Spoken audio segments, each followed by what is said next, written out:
And we are live. Welcome to the NBA Strategy Show. It is Monday, February 7th. I am Josh Engleman. I am joined by Adam Scherer, and we are brought to you by YAHOO Fantasy Sports. Be sure to hit that like button as we get started. Subscribe to the channel. Hit the notification bell so you know when everything goes live. It has been a minute, but let's all welcome Adam back. Adam, nice to have you back here on the show. Thanks, man. Glad to be back. Glad to be back home. Glad to be back on the show. How did it feel to get back into your apartment for the first time in what was like 10 days or something crazy? How long were you gone? 2 weeks. Oh, it was 2 weeks? Jesus. Yeah. And it felt cold because apparently my heat still isn't fucking working right. And well, you had all the time in the world to get that fixed. It's crazy. Yeah, well, they thought they fixed it like right before I left. And then since I wasn't home, obviously, I didn't know that they hadn't. Do you know how cold it was when you walked in the door? Well, it was the middle of the afternoon, so it was like 67 because. Okay, not too bad. Yeah, but by the end of the night, the sun was just pounding in. Yeah, fair. Looks like chat's happy to have you back. T.O. Deck is glad you're alive. Can't relate. Me too. Definitely a benefit, I think. Anything good from a DFS standpoint for you while you were gone? While I was gone, yeah, but not since golf. Fair enough. Yeah, obviously. Post anything good for you in DFS since the time you thought you were coming home? No, it's been pretty brutal. Fair enough. Well, we've got 5 games on the slate today, and it's like a oddly cut and dry slate, and the value that exists isn't all that wild. So I do actually think that we're going to have to dig into this one a little bit deeper than we normally do. There are just a lot of looking plays. Any thoughts on the 2 trades that we've seen so far? Norm Powell and Robert Covington off to the Clippers. Karis LeVert heading to Cleveland. I mean, McCollum's got to be moving soon, right? You would imagine that that's happening, yeah. Yeah, because I mean, I know the point for the Blazers was to clear cap space and all of that, and then you get a dart throw in Keon Johnson, but seems that they're just blowing it up. And then, I mean, I do like LeVert on the Cavs. I think that's the kind of team obviously you and I have shared our thoughts on LeVert as an NBA player, but I think that's the kind of spot where like he can thrive. You know, you either use him as the sixth man, like Jordan Clarkson type role, or you know, that you could start him, I guess, but I don't think he starts on that team. But I mean, yeah, it gives them bench scoring. I think it's a really good pickup for them. Yeah, I mean, they desperately just need somebody else that can dribble the damn basketball. They just do not have that right now. So I don't know if I would want to make that deal just because I don't think it changes anything for this year. And you're just giving up assets for sort of nothing. I don't know. I kind of think I get it. I mean, I think they're a legit team this year. They are 50-1 to win the NBA title and have the sixth best odds to win the East right now. I didn't move anything. I would like to bet those. Sure. I'm like, I don't. But like being a good bet means that they should be 40-1 instead of 50-1. Like, sure, yeah. I don't disagree that's like obviously I would rather like have to a healthy that. Rubio than LeVert, but I still think that like I don't think anybody in the East is that good. I think the Cavs are better. I think the Bucks beat the brakes off of them in 4. I don't know how Cavaliers score against a team like Milwaukee. Like Milwaukee has been dominant when the big three is on the floor. That's fair. I don't think it's competitive. Like that series is at best a 5-game series. I don't know what they do. Like when Drew Holiday can just go hang out on Garland for a while, the spacing is going to get pretty clunky pretty fast for someone like Cleveland. Again, they shouldn't try to be good now. Like there's no incentive for it. 2 years from now, when Mobley's been in the league and bulked up a bit more and Garland's, 2 years deeper into this, they're early. I wouldn't want to, I don't want to cash in any LeVert starting over Okoro. Yeah. I mean, it's like, he will. I mean, it's not that he'll start over Okoro. I assume Okoro just becomes the 3 again, which is technically out of position for him.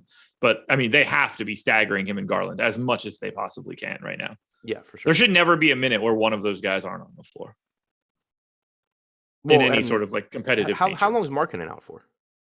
Another week or 2, I think. Okay, yeah. So Okoro's not moving to the 3.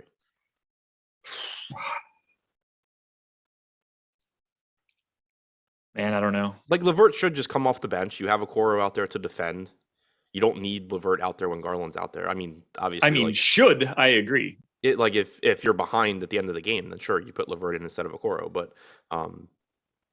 yeah, I mean, the take that LeVert should just start over quote bum ass Okoro is pretty crazy.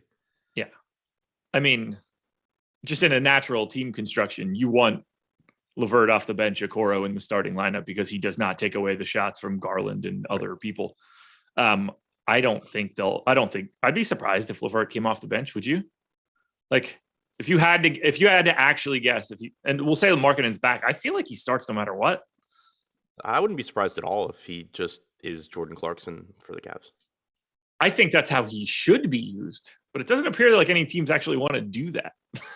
Yeah, I mean, I don't know. Like, I'm basically I'm trying to read the coach's mind, I guess. But like, I don't know why they I don't know why the assumption is that they wouldn't. It's not like I think he should have done that same exact thing for the Pacers too. But I mean, and they were doing it with Rubio too. Like they were very much more interested in having Rubio come off the bench no matter what than start. Right. Look, DM Brian says, but they didn't trade 4 picks for a 6th man, did they? Well, first, let's not just call 4 picks like it's a weird way to describe it. But anyway, we got to get over this notion that being a 6th man is like some sort of negative role or deterrent. It's just a way to adjust usage across your lineups. Caris LeVert is going to close 99% of the time, in my opinion.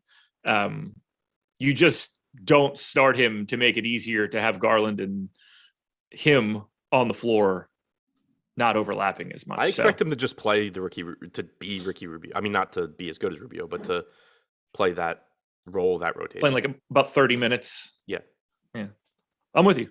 And they needed it because no matter how he's playing, it's Brandon Goodwin's not the answer, and starting Chetty is not the answer, and Rondo is not the answer. I'm intrigued. I just don't know if you want to cash in the chips like that. They don't have too many shots. I like getting somebody in there on a legitimate salary because cap space is basically meaningless to Cleveland. A high level free agent is not signing in Cleveland no matter what, basically. So it's easier to make trades with players than have cap space unless you're just trying to eat bad contracts. Somebody said what happens when Sexton comes back. Sexton's done for the year. Yeah. And then he's going somewhere else. You would think, right? I mean, they might match on a restricted deal just because it's better to keep it in there and try to trade the asset, but I would expect him to be signed and traded. I don't know. I'd be very surprised if they got a mid-first rounder for Colin Sexton on a torn up knee and no contract after this. That's going to be a tough sell, Parker. And Money Making Mitch, I'm not saying Six Man is a decent award. It's one of the dumbest awards that exist in sports. It's just like we call it a sixth man because it's the first guy off the bench, but there's like so many different qualifications of what a sixth man is. So dumb. So dumb. You got to be a scorer off the bench. Otherwise, you're not allowed to win the award. It's the craziest thing in the world. All right. You ready to talk this slate? Yeah. First game up. And if you haven't hit that like button yet, do so now. Toronto, 1.5 point favorites in Charlotte, 225 total. For Toronto, everybody that's normally healthy is available here. And this is basically the same thing that we do every time. Siakam, Van Vliet, Trent, Barnes, and Anunoby. I think they all look pretty similar to each other relative to salary on DraftKings. Anunoby's a little overpriced on FanDuel. These guys are even more interesting to me, though, with slightly better prices on FanDuel. I get to more of Siakam, Van Vliet, Trent, and Barnes. But do you have a specific take for Toronto other than the same take we always do? No, it's pretty much the same as always. I think Van Vliet is still my preferred option just because he's a little bit cheaper on DraftKings than Siakam is. You know that he's going to play a ton of minutes. It's a good matchup, all of that. But Siakam at 9,200 looks good as well. That salary had dropped a little bit the other day and still hasn't really fully recovered. He has power forward eligibility, which is nice. So him and Van Vliet, as usual, look like the top two to me. And then I think you're just mixing in Barnes, Trent, and Anunoby, probably in that order. You could certainly say Trent before Barnes, but I think those three are very similar. And then I think that there's a little bit of a gap, and then you have Van Vliet and Siakam at the top. This team is insane. Can you get to Boucher today? 4,600 on FanDuel, 4,900 on DraftKings. He's got power forward center across both sites, not really pulling any ownership. 5-game slate, I think you can in tournaments. You shouldn't be very confident in it at all. Like you're probably getting 20 minutes or so. But in this matchup and at a cheap price tag and no ownership, I mean, that's the kind of guy where, for one, in 20 minutes, he can still do perfectly fine at 4,900 on a 5-game slate. But two, if something does happen where for one reason or another he plays more minutes, that's the kind of guy that just absolutely ruins the slate at that point. So I don't mind it at low ownership in tournaments. Still not anybody I would want a ton of exposure to, though, just because you're still talking about a 5K guy that's likely to play 20 minutes. Let's not forget here for Toronto, this is one of the better spots you'll find in the league. Not a great defense, super duper fast paced. We know the minutes are going to be there for Toronto. I'm assuming I have, basically at least one Toronto guy in every lineup that I'm making. Hopefully, sometimes it's two, but it is a full-on mix and match clear across the board. John Campbell. Beginning of the year, Josh was calling Cleveland garbage because at the beginning of the year, Cleveland was garbage. Then Evan Mobley became one of the best defensive players in basketball right out of the gate. It certainly helped. So to be clear, Cleveland was never garbage and you were wrong. No, but there was no reason to think anything else. Yeah, they've been good from the beginning of the year, but like to come into this season thinking they were going to be even average was, you would have looked like a moron to say it. Like that was not the preseason prognostication basically anywhere unless you lived inside Cleveland. They're exciting to see now. I mean, look, Mobley has changed that entire team. If that just flips the other way and they have Jalen Green, I assume they still look like garbage. Yeah, probably. I mean, Garland's taken a huge step forward too. And we know Allen's good. I think but everything. It was a combination of Mobley being like basically as good as he possibly could be and Garland getting insanely good, insanely quickly. I mean, if you take Mobley off of this team and we just call them like a middle of the pack defense, then they're like 22nd in offense, 15th in defense, and just they're terrible. No, also Kevin Love is still really good. It's crazy, right? I don't know what to do with him.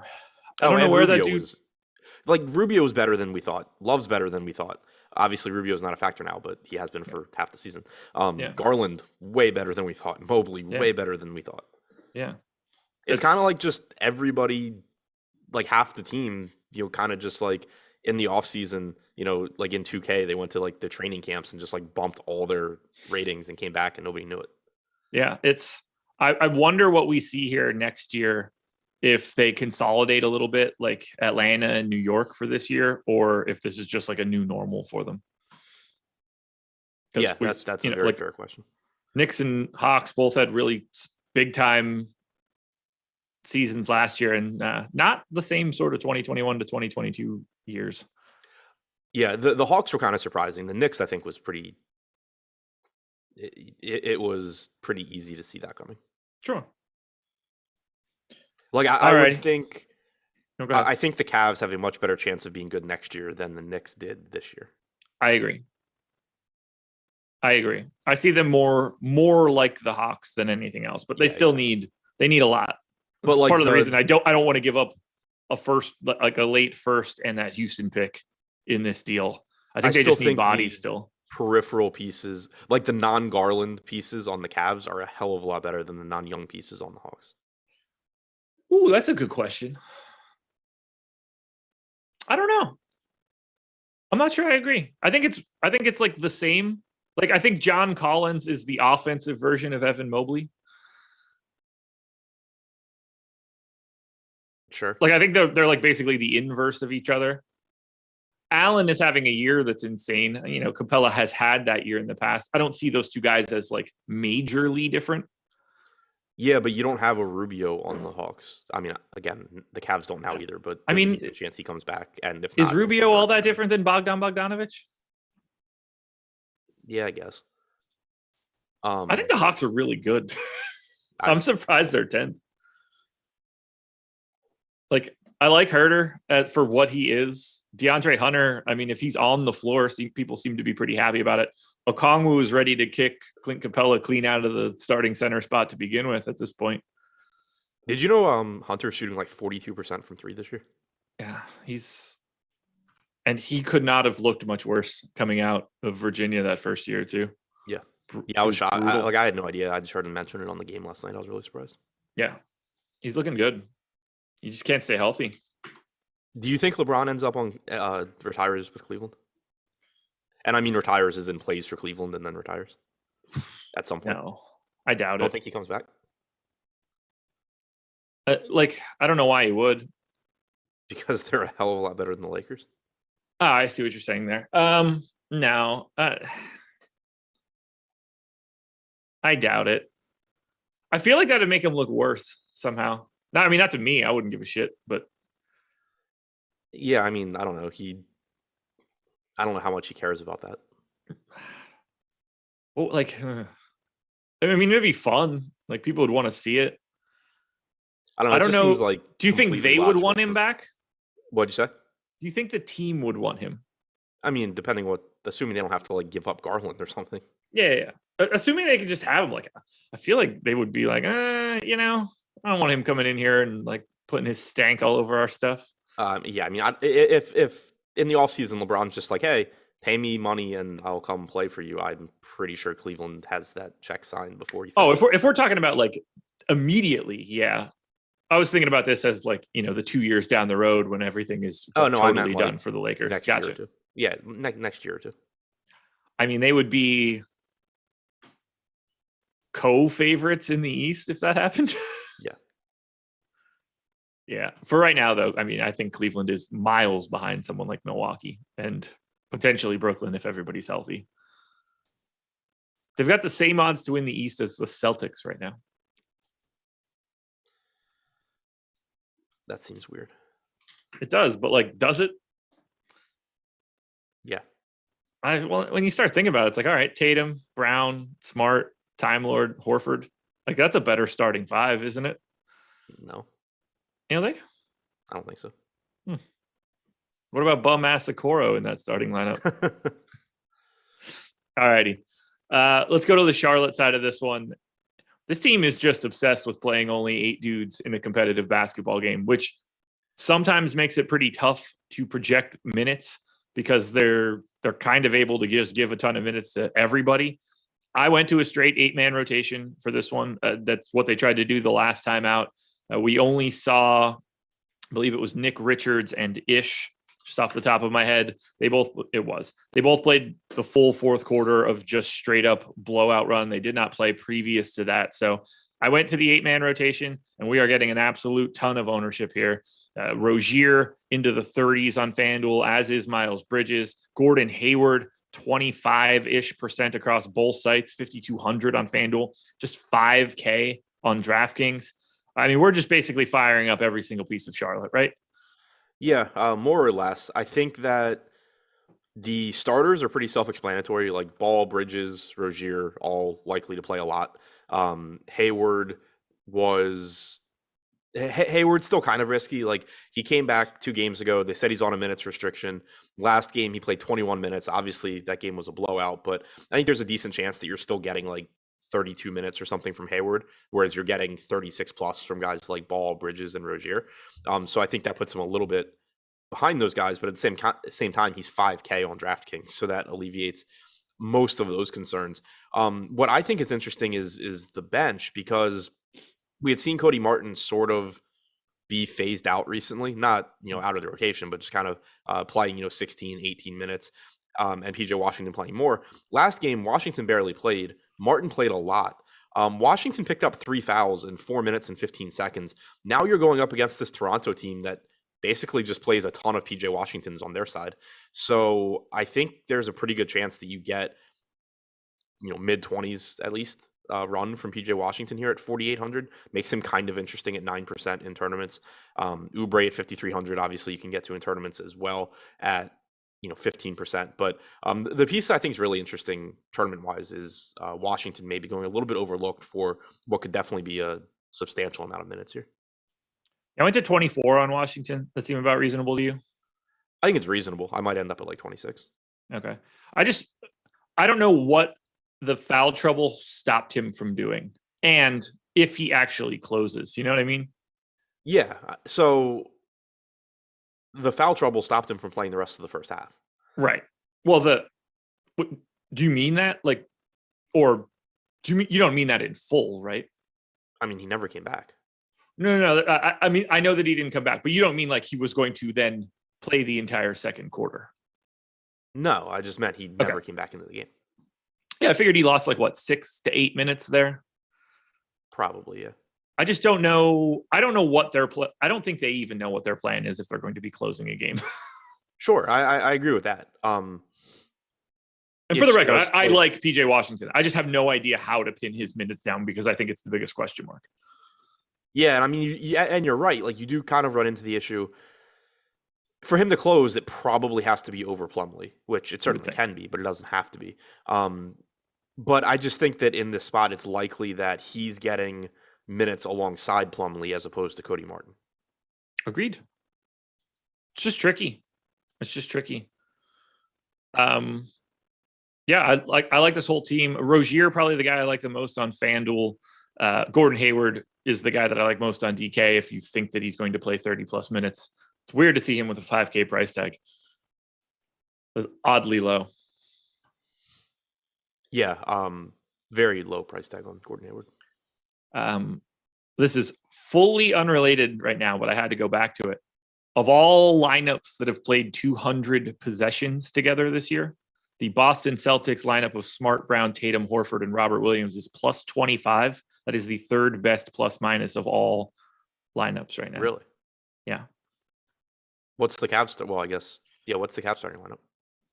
If we're going Garland, Okoro, Markkanen, Mobley, Allen. Yeah. Plus 12. Okay. Better on offense than I would have expected them to be. The Celtics, 50. you mean? No, the Cleveland is actually 59th percentile offense. Celtics defense in that time, 90.1 points per possession, 97th percentile. Like people just don't score against Boston in that lineup, which makes a ton of sense. I mean, every single guy on that team is at least an average, if not better defender. It's got to be miserable. So I didn't realize it was going to be that high either, but that's a really good starting five for it is Boston. Like way better. I didn't think plus 25 in a shit ton of minutes was coming. Anything else here for Toronto or Charlotte? Nope. All right. Let's go to Miami and Washington. The Heat are 5.5 point favorites in Washington, 211 total. And for this one, we don't really know what's going on for Miami. Q tag on Jimmy Butler, Tyler Hero, Max Strus, Caleb Martin. I put them all in for right now because I don't know what else to do. Kyle Lowry, 28% owned on FanDuel, which is very, very interesting to see at just $5,600. He's $1,000 more expensive on DraftKings. Highest owned guy on DK in our ownership projections right now, $3,600 Duncan Robinson at 17%. If everybody's in, it's mostly blurry to me on DK. I think Jimmy Butler looks really good on FanDuel at 9,600. I'm happy to get to Bam or Lowry or Tyler Hero across both sites. Any priorities for you, though, from the Heat? Not really. I think it's kind of just a bunch of guys that look pretty good, but no individual guy that stands out as being great.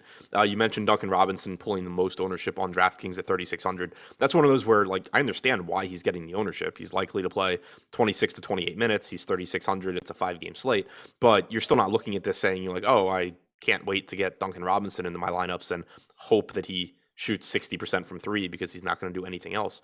The rest of the guys are, I think appropriately priced. Bam at 9K, certainly still a high upside option, but pretty close to correctly priced. Same goes for Butler at 9,700. Lowry played 32 minutes or so last game. That was good to see. He's only 6,600, but we know that his usage rate is close to non-existent when he plays with Butler and Bam, so that's a problem.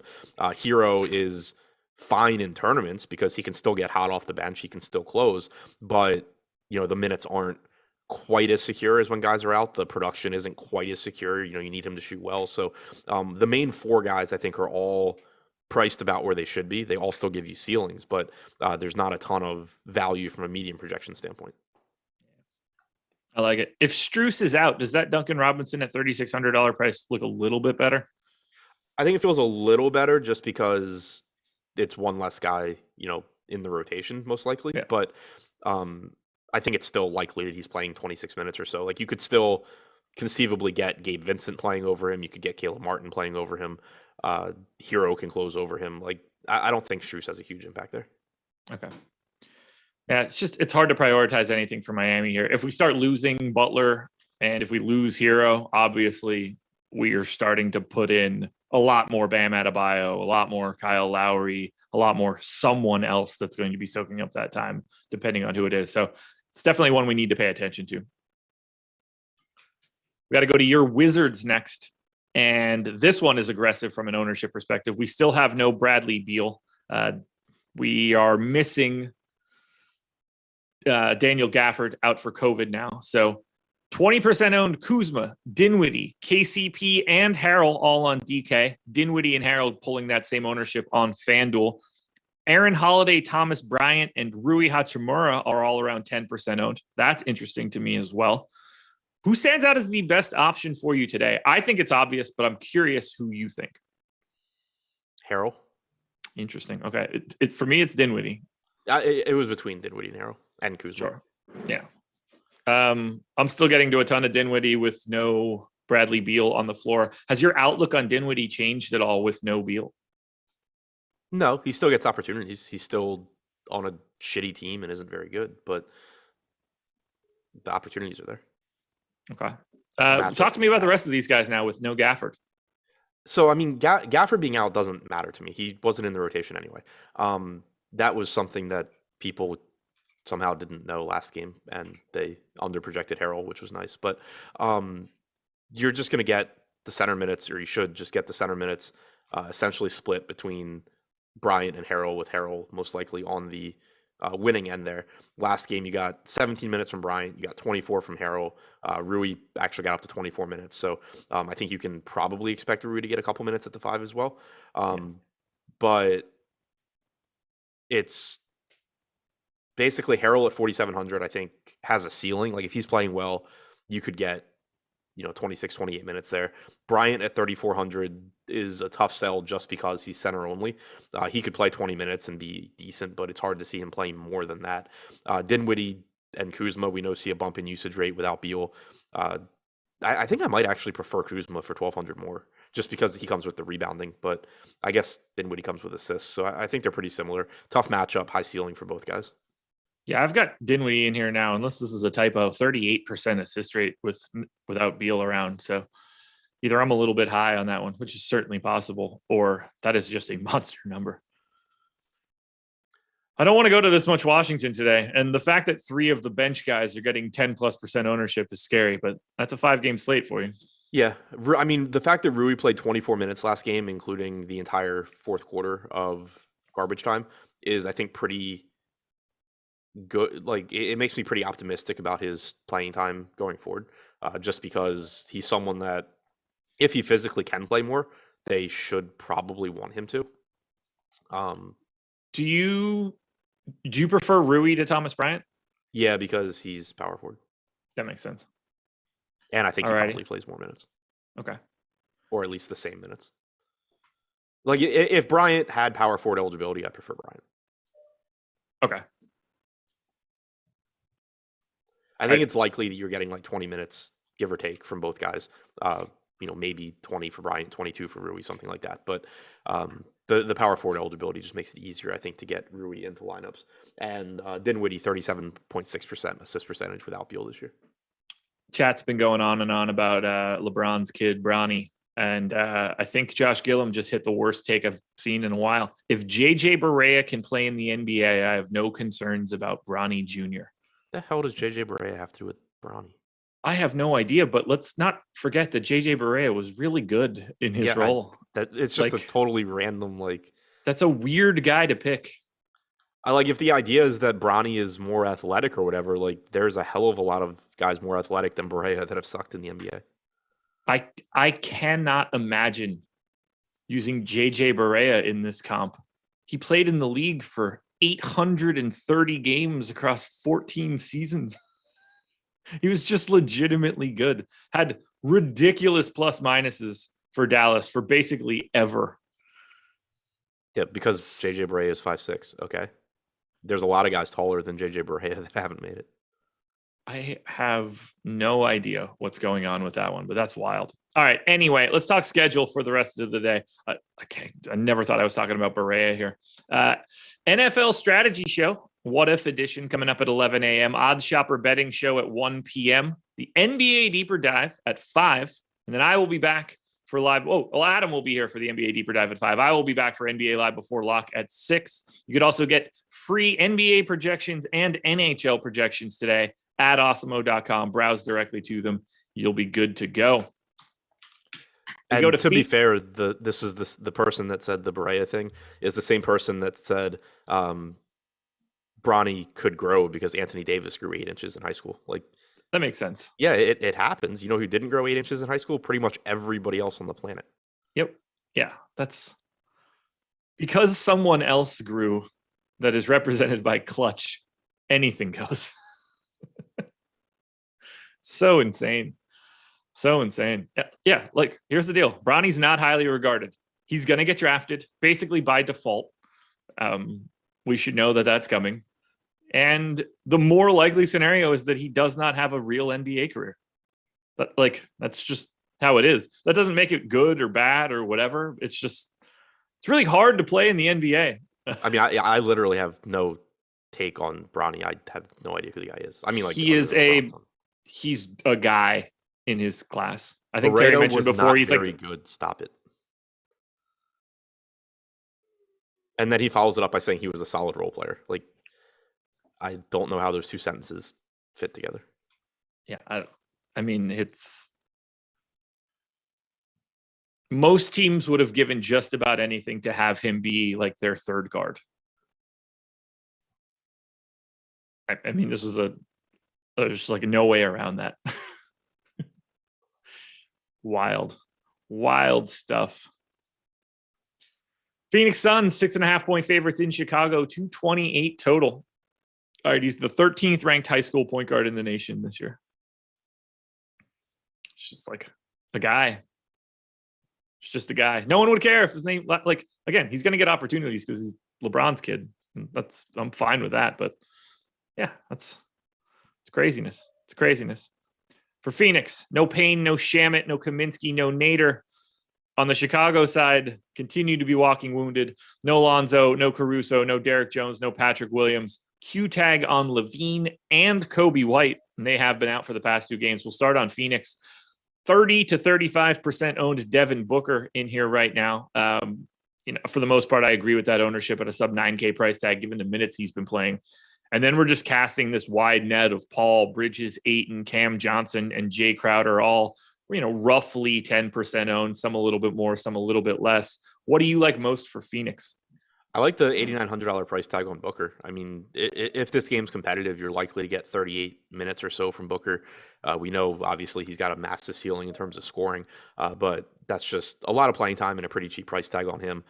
Ayton at 7,200, I think, is pretty interesting. Had a monster game last time out, didn't get to play the 4th, but he's likely to give you 30 to 32 minutes here. He's only 7,200, so I think that's reasonable. The rest of these guys, like Paul at 9,600, he's expensive. Like, it's hard to get there before you get to Booker, but you have seen increased playing time from Chris Paul without Cameron Payne. I expect that to continue. I think you're likely to get another 36 plus minutes from him if this game's competitive. So it's still a reasonable play, but I think that he's more correctly priced than Booker is. Bridges, Johnson, Crowder, those guys are all fine. FanDuel, Chris Paul still 10,200. Little tricky for me, but still perfectly viable. I think he's a little overowned, but I'm still going to be getting there. I think Booker is just clearly the best piece for me here, or Bridges for 6,100, considering the shooting guard small forward eligibility. I like getting to Phoenix, though. This Chicago team is not set up to be good right now if Levine and Kobe White can't be out there. Do you have them in right now? Levine and White? Yeah. Yes. So Zach LaVine 7,500 on FanDuel today, 9,300 on DK. If Zach LaVine plays today, you're going to be playing a bunch of them on FanDuel at 7,500. There's no way around that. I don't think anybody else looks all that great, though, on whether it's FanDuel or DraftKings, if Levine and White are both in. Yeah, if they're in, I think it's pretty tough. You mentioned the FanDuel price. I agree with that for sure. 9,300 on DraftKings, though, is sort of just where he probably should be. DeRozan and Vooch are about where they should be. Like, their prices have gone up a little bit in Levine's absence. I think if Levine is back, you still could certainly get big games from them, but you're paying for it. The Sunmu probably is going to have a monster game no matter what, because that's what he does, but doesn't look very good going into it for me if Levine is in. Where it gets interesting is if Levine and White are out again. Vooch, DeRozan both see huge bumps in production. The Sunmu gets more assist opportunities. Javonte Green and Troy Brown play more minutes. But if those guys are in, it's pretty tough to prioritize anything, I think. Yeah, we're on the same page here.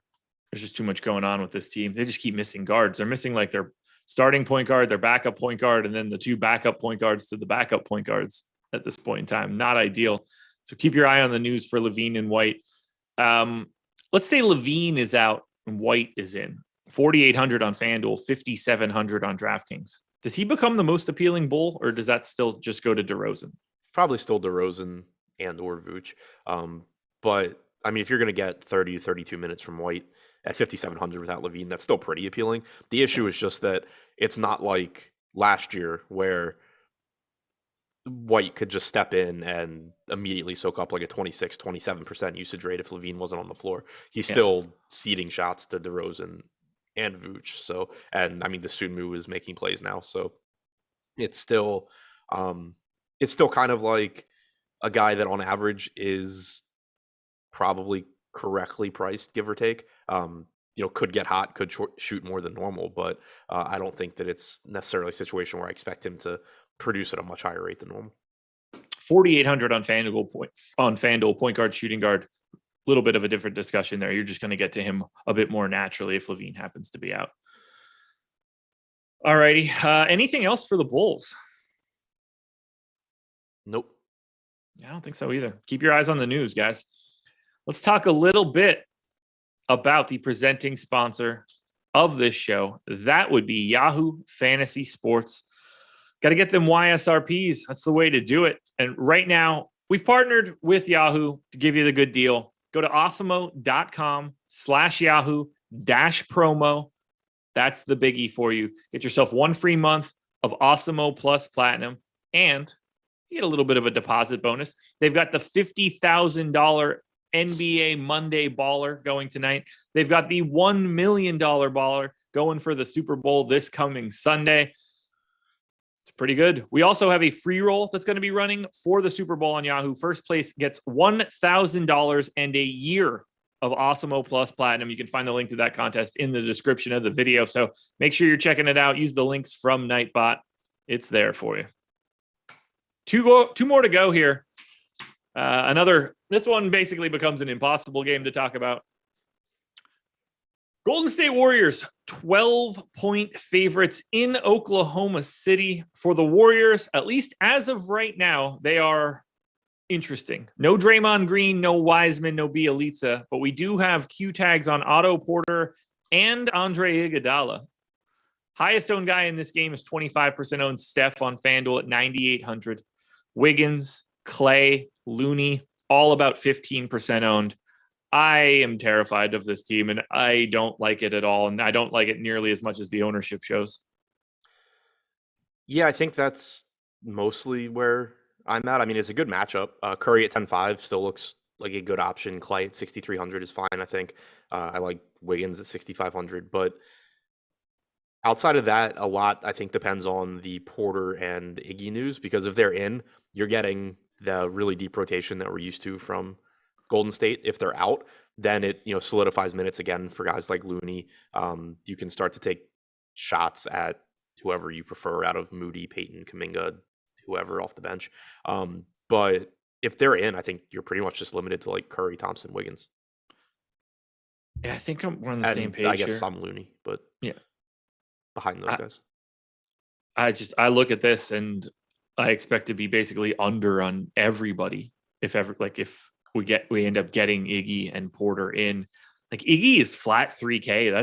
I don't want to say that it's appealing, but it's something we need to look at. He's been out since, I believe, January 20th. It's just a really difficult team to try to get to. Like even for Steph, 1.24 FanDuel points per minute over the last 30 days.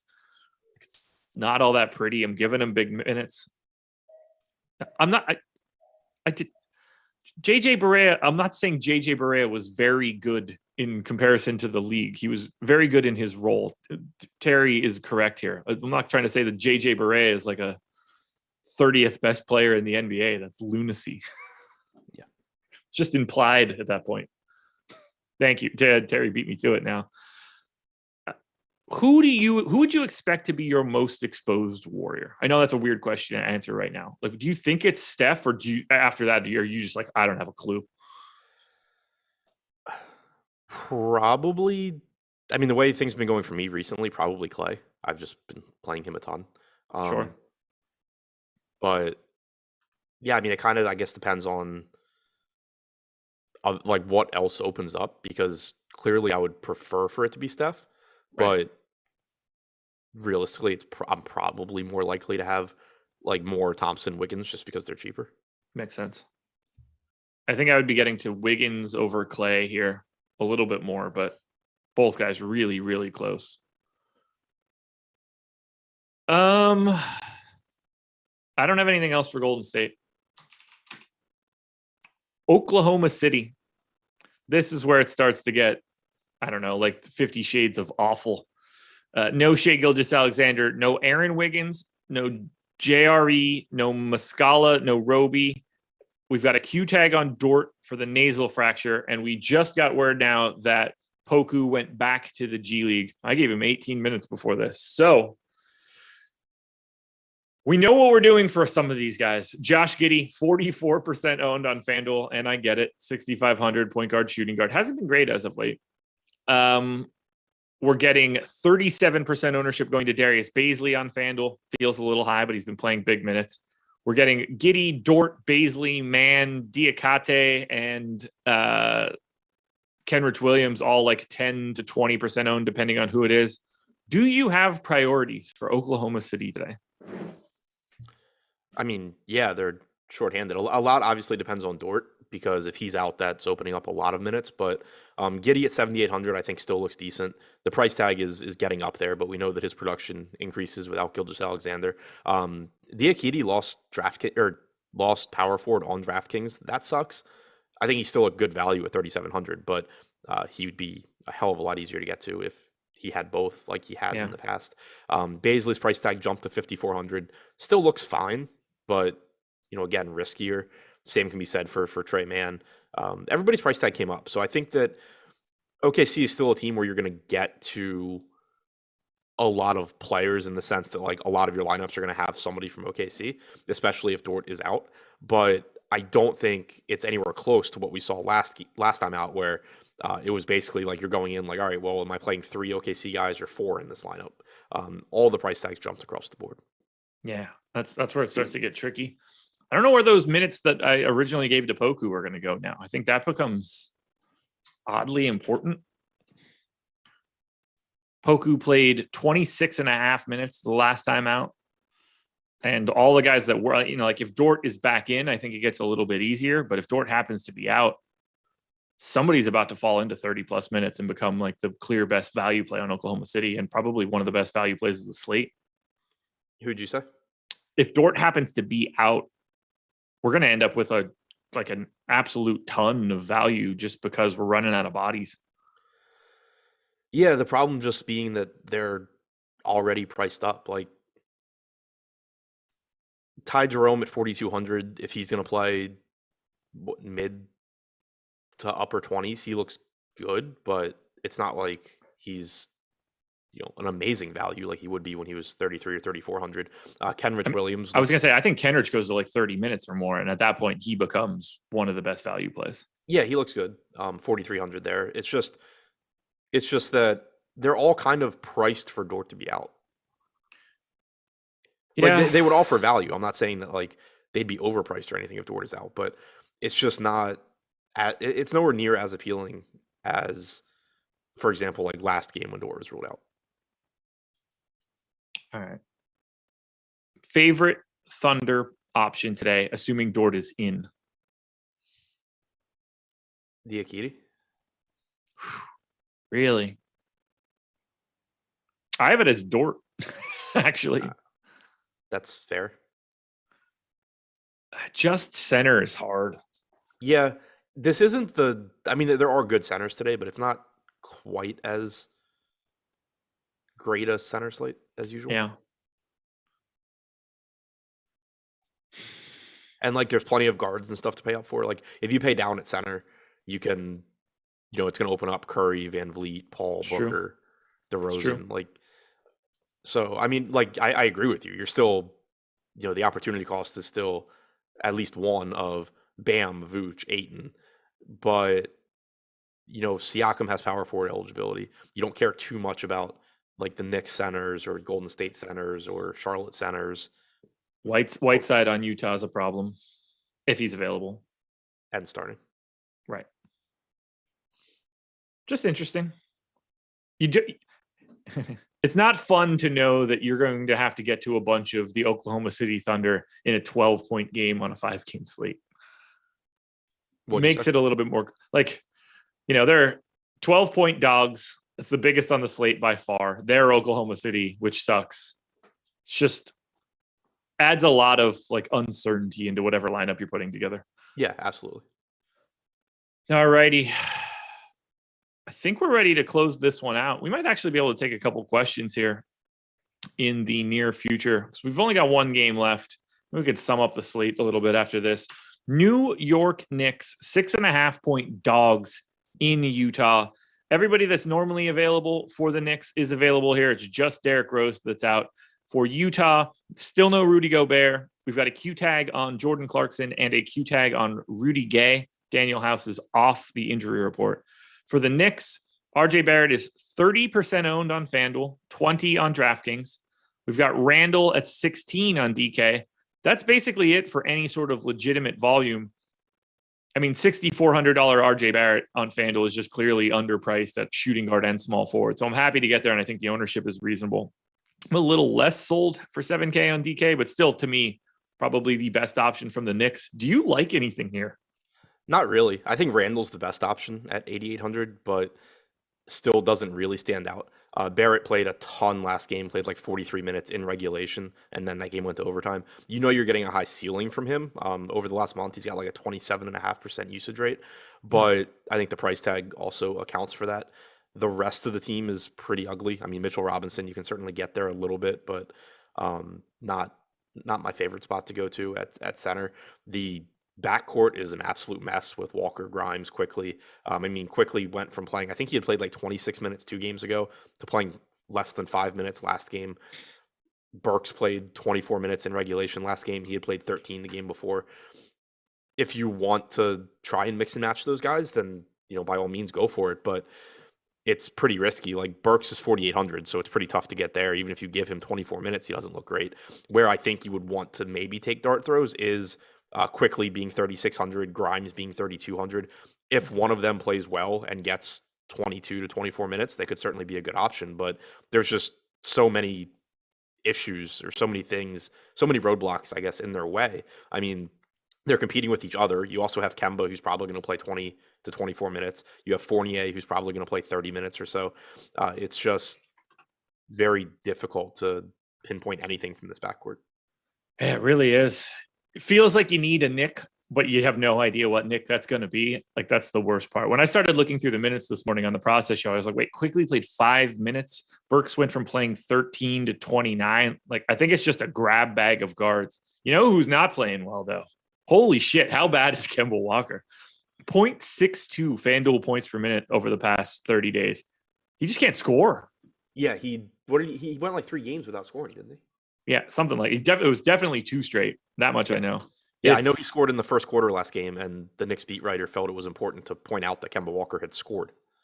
Yeah. What a fall from grace. And to think Charlotte let him walk. They didn't even trade him at a deadline to get any additional assets, knowing they weren't bringing him back. Way to go, Mike. What? Oh, I feel the Knicks are so oddly important. Those were 2 very weird sentences following each other. What? You were like, Kemba's really bad now, and then you followed it up with like, how did Charlotte screw up by not trading him? Yeah, it was 3 years ago. No, I know. I know. I was just saying, like, it threw me off. Like, I was trying to follow where you were going, and it was like a non sequitur where Kemba was good at the time, and then now he's terrible. Well, that's the weird thing. Like, I don't know why you don't want to keep him at that moment, unless you're like, I don't think that's going to age well. Which is, if you think that, then trade him. Like, right. The idea of letting him walk for nothing was just so mind blowing to me. I remember being caught up in like the DMs of, is it Rick Bonnell? He's the Charlotte beat writer, I think. He passed away, I think. Well, yeah, I'm talking 4 years ago. Oh, yeah. It was for the Kemba trade. And people were just like, no, they can't trade him. It's just going to make the team look bad. I was like, they're already bad. Like, if you're going to just make it worse, you just get something back in for him. I mean, they could have traded Kemba easily for 2 first-round draft picks and something else at that time. Did not work out. All right, let's close it out with Utah. Assuming Hassan Whiteside can play, how much Hassan Whiteside are you willing to get to, and how many minutes does he play? Hang on. So how many? I know he came off the bench last game. He played 24 minutes on the 4th. I would assume he starts. Yeah, same. And if he does, then I think you're looking at 30 to 32 minutes. Yeah, I gave him 30. I think he's unequivocally the best play for Utah today. I think it's him or Mitchell. I'm happy to get to Mitchell, 8,500 on FanDuel, 8,400 on DraftKings. It's a pretty big price drop for Mitchell from where he was prior to the concussion. And if this game's competitive, I assume you're getting 34 minutes or so. If Whiteside doesn't start, how much are you still willing to get to? It makes it tough because this is the last game on the slate. So it's kind of like, if he doesn't start, I still assume he's playing somewhere in the 24, 25 minute range, which isn't the end of the world given the level he can produce at, but I don't really want it. So like, if you tell me at 6 o'clock Eastern that Whiteside's not starting, I'm probably not playing Whiteside at 6K. If you tell me at 8:30 Eastern that he's not starting, it's not like I'm gonna like just global swap him to Mitchell Robinson or something. I'd view him as like comparable to Robinson. Okay, that works. I don't really have much interest in Conley or Clarkson now that Mitchell is back. Thoughts on 29% owned Bojan Bogdanovic on FanDuel today? 5,100 small forward, power forward. Yeah, it's just a bad price tag. It is. I thought you were gonna say on DraftKings, and I was like, holy shit, how? But yeah, I mean, 5,100 is pretty crazy. He should be priced basically in between the DraftKings and FanDuel salaries. With Mitchell back, the usage rate goes away a little bit. You could still see a little bit more playing time from him now with Ingles out, but at 5,100, I think that's a pretty easy option. 6,800 on DraftKings is probably my least favorite play on the team. I agree. Of like anybody you would actually roster. Yeah, I'm with you. Yeah, I mean, I would rather actually. It might be Clarkson for me at 64. Yeah, that was the probably. Yeah, but either way, neither of them look all that great. Anything else for Utah? Nope. I assume you are back to injury report videos and your GPP videos. Yep. Deeper dive at 5:00. You and Laffy, I'm guessing. Not that it matters. You and somebody for sure. And then live before lock later tonight. I mean, that'll do it, man. 5 games up, 5 games down, another slate in the books. It's good to have you back, man. I'm glad you're at least slightly on the mend. Yeah, thanks. Definitely nice to get back and be home and be in some sort of routine. Well, there it is, everybody. Thank you for joining us. Go check out Yahoo, awesemo.com/Yahoo-promo. Hit that like button if you haven't done it yet. It helps us out a ton. We will see you later for more shows. NFL Strategy Show up next.